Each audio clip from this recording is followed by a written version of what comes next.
Hey guys, in this video we're going to take a look at how you can change the default language for spoken content or speak aloud on the iPhone 15 series. First, let's go back to the home screen by swiping up at the bottom of the screen. Now on the home screen, tap on settings, and from the settings screen we scroll down and tap on accessibility.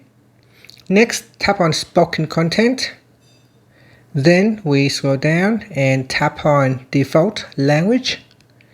In here it is set to current locale. Now you can scroll down the list and select a different language that you would like to use. For example, if you want to choose Italian, you can tap on that. Japanese, Korean, Polish, Romanian, and so on. Select a language that you would like to use.